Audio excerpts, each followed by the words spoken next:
Good morning.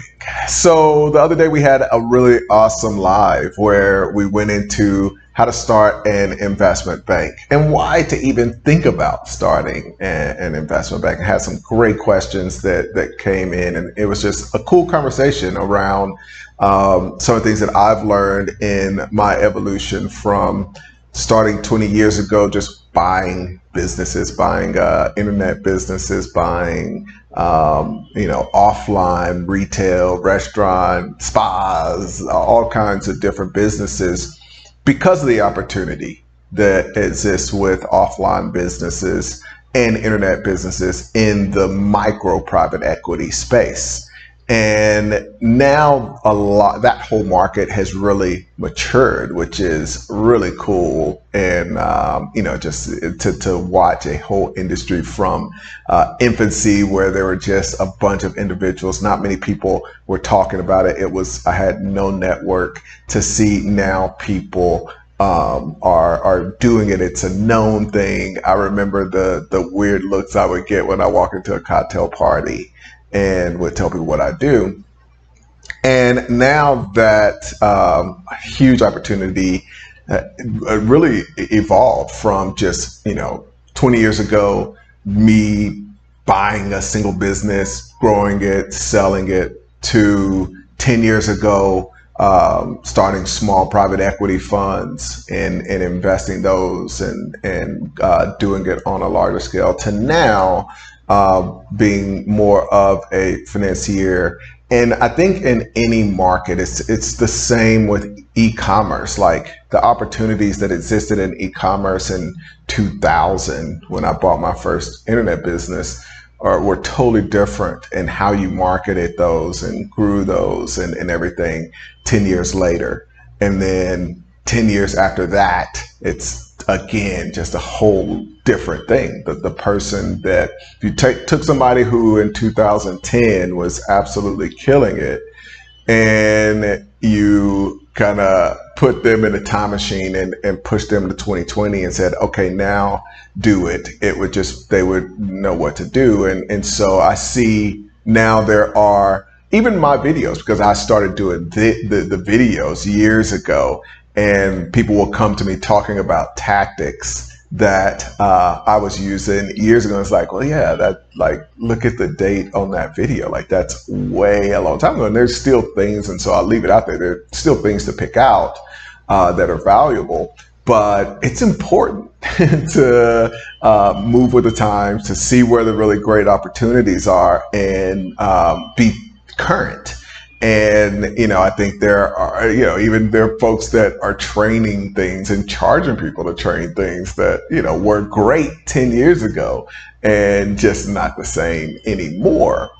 And so you can kind of try to squeeze that rock and get some juice out of it. But there's like juicy oranges and lemons and all these other things that are like out there, and it's like, okay, yeah, you can do this, or you can look at all of these other opportunities that still exist in the deal making space that are huge, that are big opportunities in the space of buying and selling businesses that may be even better than going out and just buying a single business and trying to grow that and manage that and all of that. So it was a cool conversation. And, one of the things I had to run, but, as people were asking questions, it was funny to me that a lot of people didn't realize, like, you're really already an investment bank. And it's just that you're a bad one. So you're already an investment bank, but you're a very bad investment bank. And so it's just a matter of improving it. And so if you look at the average person who's watching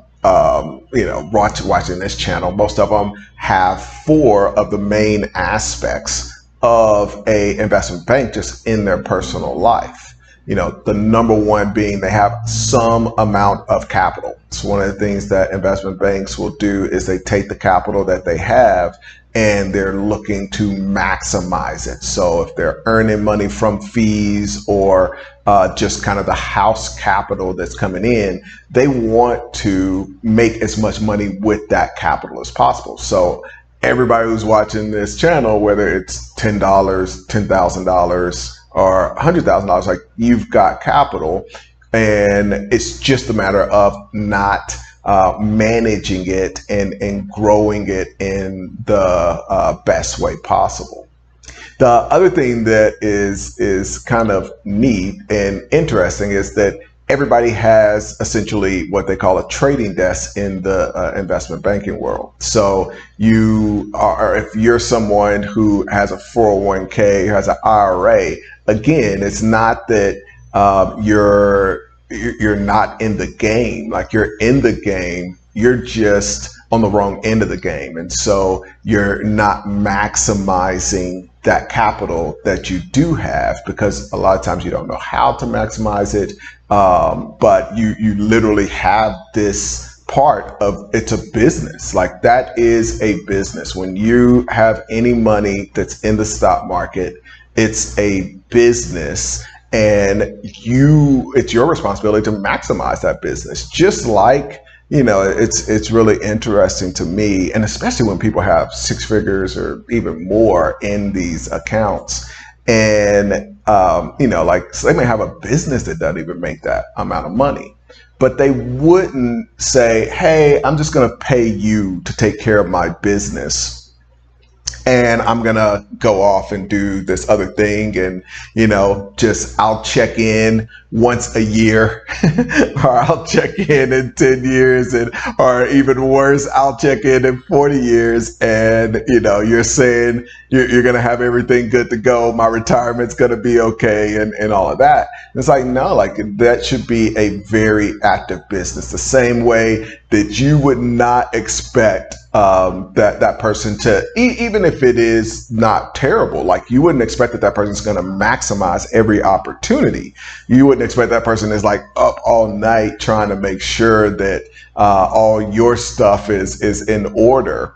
It's your responsibility. So that is an aspect of your investment bank that most people don't pay attention to, and just, it's not a big part of what they're thinking of as, hey, this is a separate business. The other thing that is cool is that you have a certain amount of equity, like private equity. Most people that watch the channel have some level of small business. It may be a tiny business or a big business. And again, it's not a matter of not being in the game. You already have some private equity, but you're not maximizing it. And maximizing it doesn't just mean growing that business. It's understanding, how can we take what we have in this business and make sure that we're taking full advantage of it from a financial modeling and from a capital structure standpoint. And in addition to, what are the joint ventures? What can we do to grow this business? Thinking like a deal maker, as opposed to thinking like a business owner, that's a big part of what we train in DMI, is like, we want to get you thinking like a deal maker.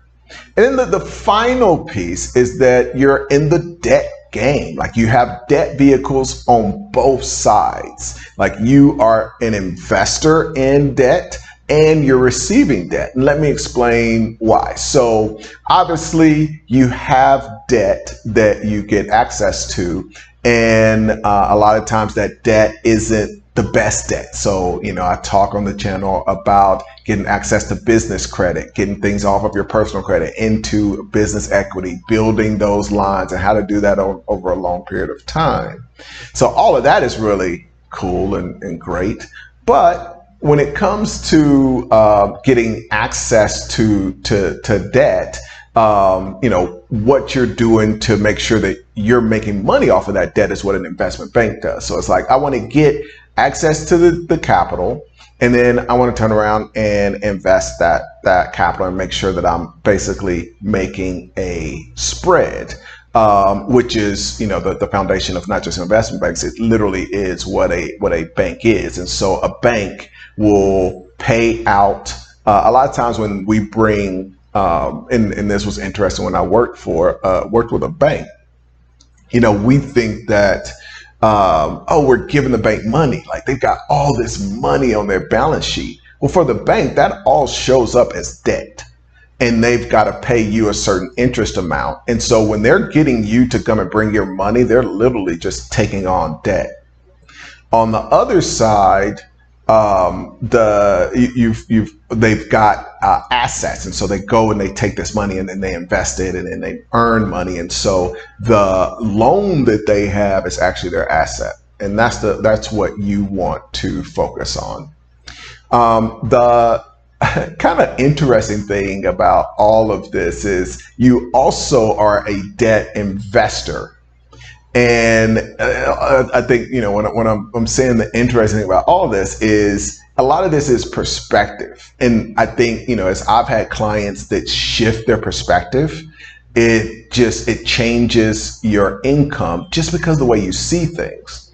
And so if you're a business owner and let's say you're a consulting firm or you're a web design firm or whatever you have, or you're just an independent contractor, you're an investor in debt because that you invest your time into a project, you're completing the project.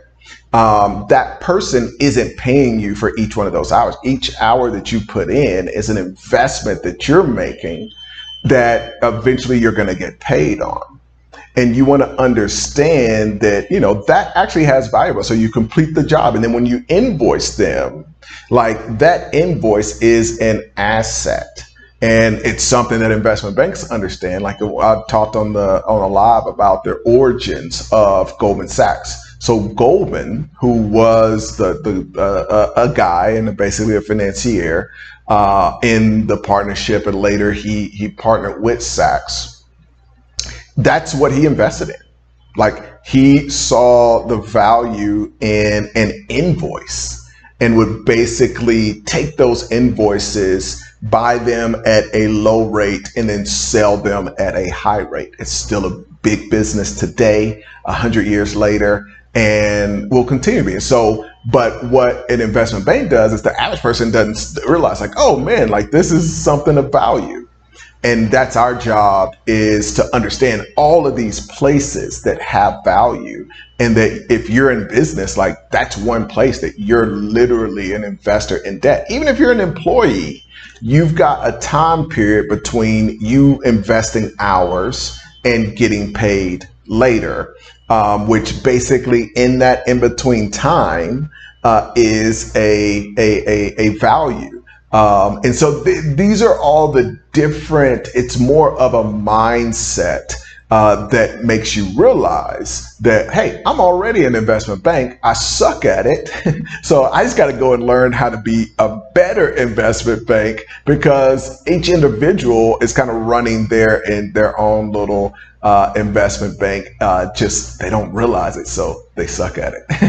If you want more information, if you're interested in this stuff where we're talking private equity, we're talking investment banking, we're talking being a financier, and eventually growing your own portfolio of private equity assets, which isn't just business, just all of these different assets that we're talking about that generate enough money for you on a monthly basis to move from that employee quadrant and self-employed quadrant and business quadrant and move into the investor quadrant. And that is the neat. And I think that is the goal. Like I think it's neat that you can just skip and go to the investor quadrant. I wish somebody would have told me that years ago. But it's, I think, the real goal of what everybody's kind of out there hustling and trying to generate income, become entrepreneurs, be business people, learn all these different aspects of running the business. Like the real goal is becoming an investor. So if you're interested in that, be sure to subscribe. You'll be able to jump on the lives, ask questions that you have. So hit the subscribe button, notification, and then feel free to put any questions that you have below.